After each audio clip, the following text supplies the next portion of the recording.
활용 시작하도록 하겠습니다. 연립 1차 방정식의 활용 같은 경우에는 문제가 조금 글로 나와져 있고 그 문제를 식을 세워서 그 방정식을 푸는 문제인데요. 사실상 문제 유형마다 달라서 아무래도 모든 유형들을 조금 숙지하는 게 학교 테스트랑 학교 시험에 조금 많이 도움이 될 수 있을 것 같습니다. 그래서 그런 부분들 한번 채우기 위해서 하나씩 유형별로 문제 하나씩 풀어보도록 하겠습니다. 첫 번째 활용부터 가겠습니다. 첫 번째 활용은 두 자리 자연수의 문제인데요. 자, 10의 자리 숫자는 1의 자리 숫자보다 4만큼 작고, 자, 요걸로 식을 하나 세울 수 있겠죠. 10의 자리 숫자를 x라고 쓰고 1의 자리 숫자를 y라고 쓴다면 10의 자리 숫자는 1의 자리 숫자보다 4만큼 작다. 이런 식이 하나 나올 수 있겠고요. 두 번째, 10의 자리와 1의 자리 숫자를 바꾼 수. 자, 여기서 처음에 2배보다 1이 작다고 하는데요. 자, 요거 잘 집중해서 보세요. 자, xy 이렇게 쓰면 x10y 이렇게 읽는 게 아니거든요. 그래서 10의 자리 숫자 같은 경우는 이렇게 표현하거든요. 10x 플러스 y. 이게 원래 나와 있던 10의 자리 숫자 x, 1의 자리 숫자 y에 대한 숫자거든요. 요 숫자를 바꾼 수. 그럼 다시 말하면 바꿨다는 소리는 1의 자리 숫자와 10의 자리 숫자를 바꿨다는 소리인데, 바꿨다면 10y 플러스 x가 되어 있겠죠. 이 바꾼 수는 처음 수의 2배보다 1이 작다. 처음 수의 2배보다, 처음 수가 10x 플러스 y죠. 2배보다 1이 작다. 마이너스 1을 더해주시면 될 거예요. 그러면 2에 같을 수 있겠죠. 그래서 요 두 식으로 연립방식을 푸는 거고요. 밑에 식이나 위에 식이나 아무거나 잘 적당히 대입법으로 푸는 게 제일 좋겠죠. 이 문제 같은 경우는 x는 꼴로 나눠져 있으니까.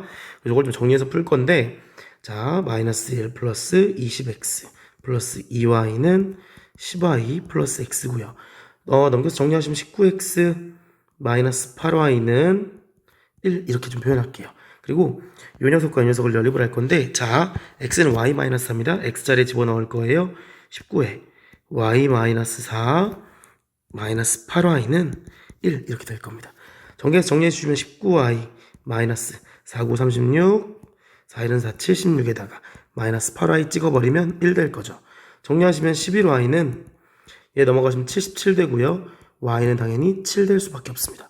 y가 7이 나왔다는 소리는 다시 여기다 대입해서 x값을 구할 수 있는데요. x는 그럼 얼마가 됩니까? 3이 되겠죠. 이런 식으로 구하시는 겁니다. 첫 번째 두 자릿수 문제 같은 경우에는 어떻게 했습니까? 문제를 읽고 식을 세웠죠.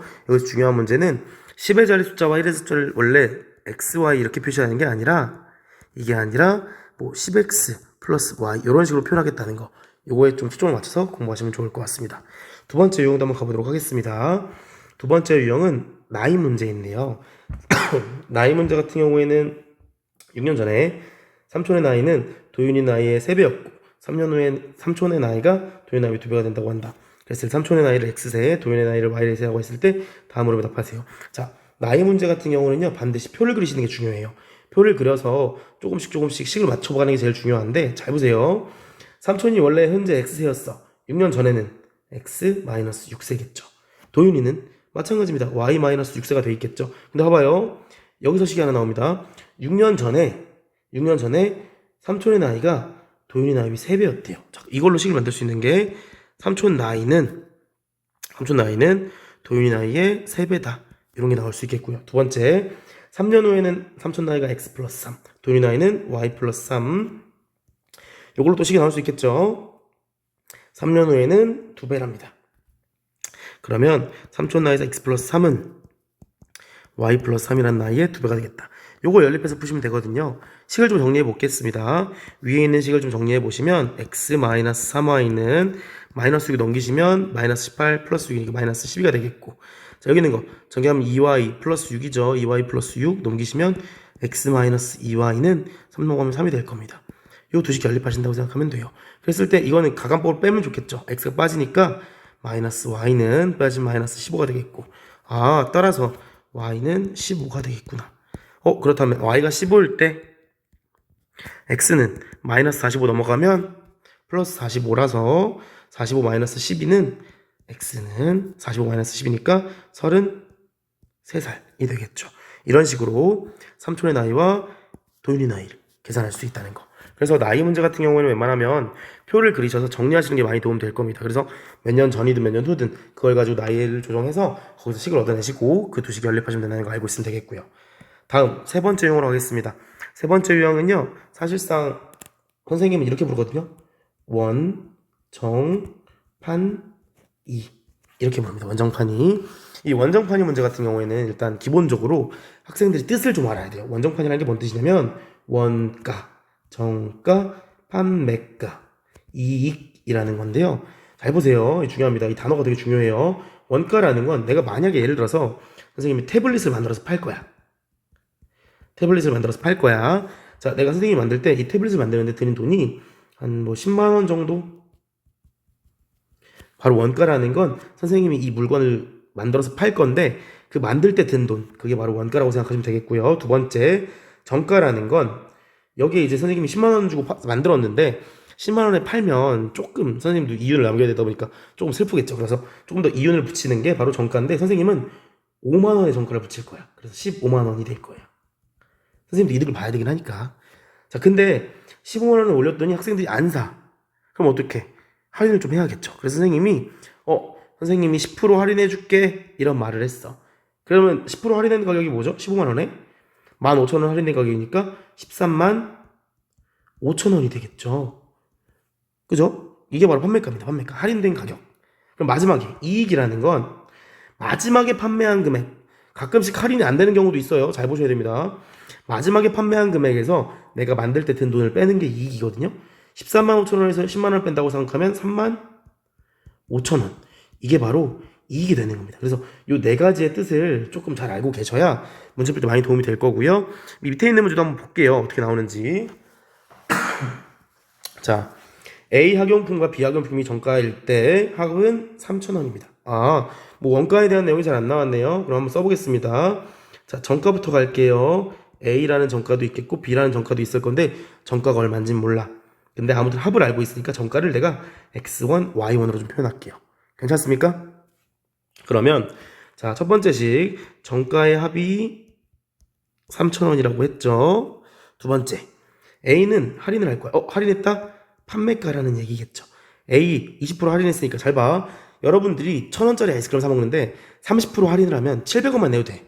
그러니까 우리는 낼 돈이 중요한 거야. 그래서 20% 할인한다는 생각을 가지면 결국에는 나는 100분의 80X로 판매를 할 거고요. B도 10% 할인할 거니까 100분의 90Y로 판매를 할 겁니다. 그랬을 때 할인가의 합, 할인가의 합이라는 건 100분의 80X 더하기 100분의 90Y는 얼마입니까? 2,500원. 이렇게 두 식이 나오는 겁니다. 두 식. 그래서 이것들을 연립하는 건데요. 연립하는 거 보겠습니다. X 플러스 Y는 3,000, 0.8X 플러스 0.9Y는 2,500. 아무래도 계산할 때 조금 밑에 걸 10배 해주는 게 좋겠죠. 정리하겠습니다. 8X 플러스 9Y는 25,000. 양쪽에 10을 곱해야 되니까 이거 가간법 계산하기 위해서 선생님은 8배를 좀 해줄게요. 8X 플러스 X 소거할 겁니다. 8Y는 24,000. 그랬을 때 8X를 제거할 거거든요. 두 식을 빼겠습니다. 그럼 Y는 뭐가 돼요? 1,000원이 되겠고 Y가 1,000원이라면 자, 여기다 아까 X 플러스 Y가 3,000원이었으니까 S는 당연히 2,000원일 수밖에 없죠. 이런 식으로 계산하시는 겁니다. 그래서 지금 선생님이 말했던 것처럼 정가 판매가밖에 나오지 않았어. 문제에는, 이 문제에는. 그런데 가끔씩 원가를 말하는 경우도 있고 이익을 말하는 경우도 있기 때문에 모든 뜻을 잘 알고 있으셔야겠고요. 그랬을 때 결국에는 내가 마지막으로 중요한 건 식을 잘 세우고 잘 꼼꼼하게 풀어나가는 그런 연습을 많이 하셔야 될 거라고 생각합니다. 다음으로 또 가보겠습니다. 다음으로 가시면 네 번째 유형은 거속시 문제입니다. 거속시. 일단 기본적으로 거속시에 대한 요건 다 알고 있으셔야 돼요. 자, 거리는 속력 곱하기 시간. 속력은 시간분의 거리, 시간은 속력분의 거리. 요 식은 반드시 암기하셔야 되고요. 선생님 같은 경우는 거속시 문제는 무조건 표를 그리는데 표를 같이 한번 그리면서 문제를 풀어보도록 할게요. 자, 미영이가 집에서 도서관 갈 때까지 그리고 처음에는 이렇게 달리다가 이렇게 걷다가 나중엔 처음에는 이렇게 조금 뛰다가 나중에는 좀 걸었나 봐요. 그러면 이렇게 쓸 수 있겠죠. 잘 보세요. 잘 보세요. 거속시. 거리의 속력 시간이라는 뜻입니다. 미영이가 처음에는 자, 뛰었어. 그리고 나중엔 걸었어. 이걸로 표를 만드는 거예요. 이런 식으로. 그러면 잘 보세요, 여러분. 뛰었을 때 속력은 8, 걸었을 때 속력은 4. 그리고 총 거리는 5km입니다. 그럼 내가 뛰어간 거리, 걸어간 거리 구하라고 했으니까 선생님은 여기를 x, y로 좀 놔볼게요. 첫 번째 식 x 더하기 y는 5km 맞춰야 됩니다. 왜? 전체 5km 걸어가야 하는 거니까. 그럼 이제 밑에다가 시간에 대한 식도 나왔으니까 시간에 대한 식도 한번 써볼게요. 8분의 x, 왜냐면 시간은 속력분의 거리이기 때문에 8분의 x 들어가면 되겠고, 걸어가는 시간은 4분의 y라고 쓰면 되겠죠. 그러면 이제 식이 또 하나 나왔거든요. 어떤 식이 나왔냐면 잘 보세요. 자, 이 시간을 다 합치면 1시간이 돼야 된대. 8분의 x 더하기 4분의 y는 1. 이 식과 이 식을 연립하시면 돼요. 자, 보시면 밑에다 연립해볼게요. 첫 번째 x 더하기 y는 5. 두 번째 8분의 x 더하기 4분의 y는 1인데 양면에 8을 곱하면 x 더하기 2y는 8이 나올 거예요. x 더하기 2y는 8이 나올 거고, 이 두 식을 연립할 건데 밑에 식에서 위에 식을 뺄게요. 밑에 식에서 위에 식 빼신다면 x 플러스 2y는 8에서 x 더하기 y는 5를 빼신다면 x 소거 될 거고 y끼리 빼면 y 남겠고 8 빼기 5는 3이겠죠. y 3 나왔네요. 덩달아 x 플러스 y가 5기 때문에 x는 당연히 2일 수밖에 없겠죠. 따라서 뛰어간 거리는 2km였다는 소리겠고 2km, 그리고 걸어간 거리는 3km였다는 소리입니다. 이렇게 풀 수 있다는 소리예요. 그래서 거속시 문제는 웬만하면 표를 그려서 풀 거고요. 다음은 잘 보세요. 다음은 이제 선생님이 이 문제를 뭐라고 하냐면 작변홀 문제라고 불러요. 작변홀. 작년, 변화량, 올해. 이런 문제인데요. 이 문제도 마찬가지로 선생님은 항상 표를 그려서 풀거든요. 표 어떻게 그리는지 잘 보시고 이런 식으로 연습 많이 하시는 게 좋아요. 한번 풀어보도록 하겠습니다. 잘 보세요.